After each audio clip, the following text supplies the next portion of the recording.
Netflix just confirmed it. Jake Paul and Gervonta Davis are officially set to clash.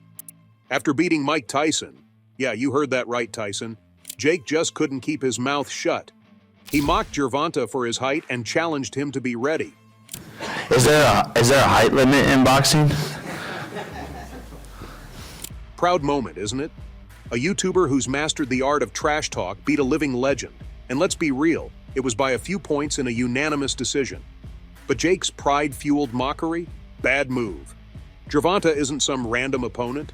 He's undefeated, as in never lost a single fight. Good luck, Jake. You're gonna need it. Gervonta Davis just posted that he would beat the brakes off of you if you guys fight. Yeah, I mean, I'll be down. Let's run it. Like, I'll be super, super down. I don't know if Gervonta needs Jake Paul. Let's be clear, right?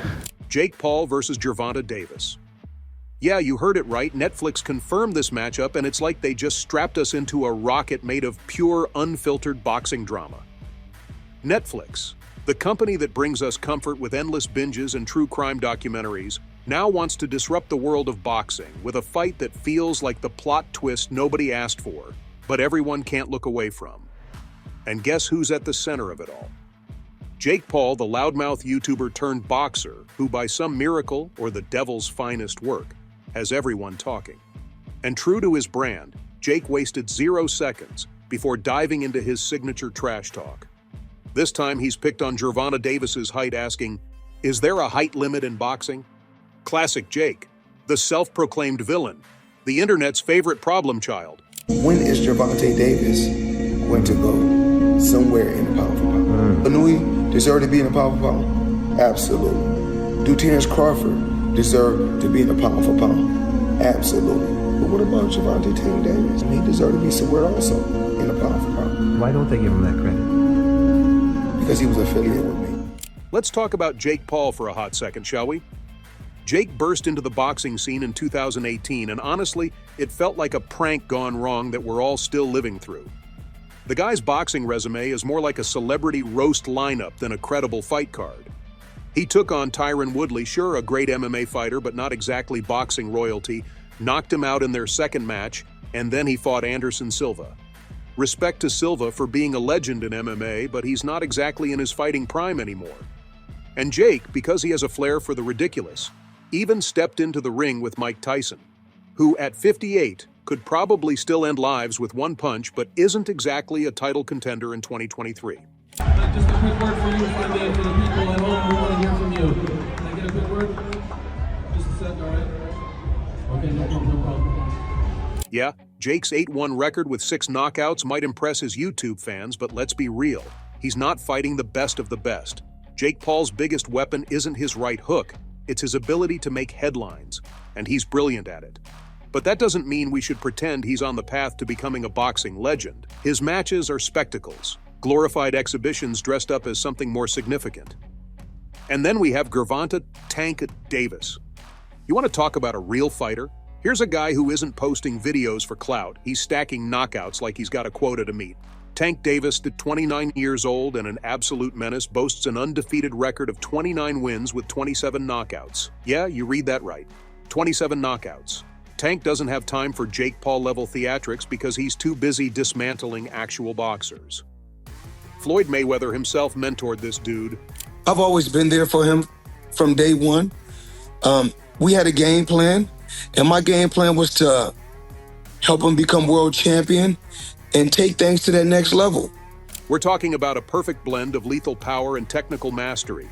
He didn't earn his nickname Tank for fun. He's a human wrecking ball who leaves a trail of destruction. Remember when he stopped Ryan Garcia with a body shot so brutal that Garcia looked like he'd been hit by a truck?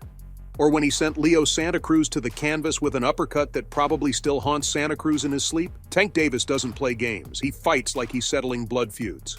And I've always been there for him. And just over the years, you can see I've always been positive, always said great things about him, always pushed him to be great. And, but over the years, it's constantly going on the internet, take a shot at Floyd. Gervonta Davis did not hold back after Jake Paul's so-called victory over Mike Tyson. Oh no, Davis came out swinging, and not with gloves, but with words sharp enough to cut through Jake's overinflated ego. He straight up called Jake a whole bozo and roasted him for not even finishing Tyson, despite winning by unanimous decision. Yeah, Jake might have left the ring with a win, but Gervonta was not impressed. And he let the world know, referring to Jake as a head and dismissing the entire fight as a joke. With Gervonta saying to the bozo that shared the ring with Mike, "You a whole bozo for this, and you didn't get the job done, head." But here's where it gets even better. Davis took a moment to give some serious respect to Mike Tyson, calling him a legend and reminding everyone that no one will ever come close to Iron Mike. And just when you thought Gervonta was done, he doubled down with a threat that would make anyone's knees buckle. He paid tribute to Mike, saying, "You will forever be a legend, whether you like it or not, and it will never be another one. And I understand you so well. All this don't mean nothing." He's ready to beat the brakes off Jake, describing exactly how he'd do it. Uppercut, left hook, uppercut, repeat. Jake's little height jokes? Yeah, they're not so funny anymore. Davis is coming, and he's bringing bombs, not jokes. Let's see Jake laugh his way out of that one. Now putting Jake Paul and Gervonta Davis in the same sentence feels borderline disrespectful to the sport of boxing. Jake's whole persona revolves around his ego, the trash talk, and some misplaced confidence that he could somehow hang with the big boys. Gervonta, meanwhile, has been proving himself against fighters who know how to throw a punch and take one. Sure, Jake has the height advantage, standing at 6'1" compared to Gervonta's 5'5", but let's not act like that's going to save him from the beating Tank can dish out. Jake's mockery of Gervonta's height is painfully ironic, when you're up against a guy who's been knocking out taller opponents his whole career. Focusing on size seems like the weakest flex ever. Gervonta's compact, explosive style is designed to destroy people, not get dragged into some schoolyard taunts about height. Jake, you might want to come up with better jokes, because Tank Davis isn't here to laugh. He's here to hurt people. Tank Davis, he was a young kid, came up to me when he was a kid, wanted an autograph. I signed his phone for him and told him, "You'll be world champion someday, and I'll be your promoter." Years later, he was working with some people from our team, because our team is huge. We got guys in DC, Baltimore, Philly, New York, all around. He won a few fights. I think he was like 8 or 9-0. I told him, in under 24 months, you'll be world champion. Made the right moves, put him in the right position. He's a multi-millionaire now. Absolutely. He was a kid that couldn't even buy a bus ticket. Now he's a multi-millionaire. Davis is too busy preparing to crush skulls in the ring. The guy is a stone-cold knockout artist, and Jake's height jokes are about as effective as a fly trying to distract a lion. While Jake chirps away for likes and shares, Davis stays cool, brushing off the nonsense. His silence speaks volumes, and it's like he's silently saying, "Keep talking, Jake. I've got a surprise for you." Meanwhile, Davis's fans are losing their minds on social media, reminding Jake that there's a reason they call him Tank.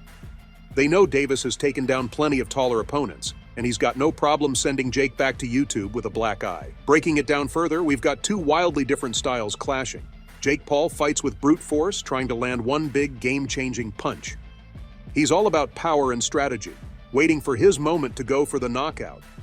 It's worked for him so far, at least against hand-picked opponents who weren't exactly in their prime. But then there's Gervonta Davis, a boxer who's a walking highlight reel. His speed is ridiculous, his timing is flawless, and his punches, they land with enough force to knock the soul out of his opponents. When Davis fights, it's not just a match, it's a demolition job. He's trained by Floyd Mayweather himself, so you know he's got the skills to pay the bills. While Jake's got brawn, Davis has brains and the ability to end fights before they even start. And speaking of Jake's supposed advantages, let's not forget, Davis has taken down guys with far longer reaches and bigger frames. Height doesn't scare him, and it certainly doesn't make Jake invincible. Gervonta's strategy is all about closing the gap, slipping punches, and turning his opponent's face into a punching bag. Jake's best hope is to use his jab to keep Davis at bay. But again, that's easier said than done. Gervonta's relentless pressure and explosive counters have made giants crumble. So while Jake keeps dropping his little height jokes, Gervonta is probably just sharpening his weapons, ready to remind Jake that boxing is a skill game, not a size contest. And don't even get me started on the mental game. Jake Paul has built an entire empire off getting inside people's heads. He's the king of psychological warfare, making his opponents doubt themselves before they even step into the ring. But Gervonta, he's a different breed. Davis has heard it all before. He's faced trash talkers, been doubted by critics, and still ended fights with brutal knockouts. His poker face under pressure is legendary. While Jake's antics are amusing, they're unlikely to faze someone who's been fighting real boxers since he was a teenager.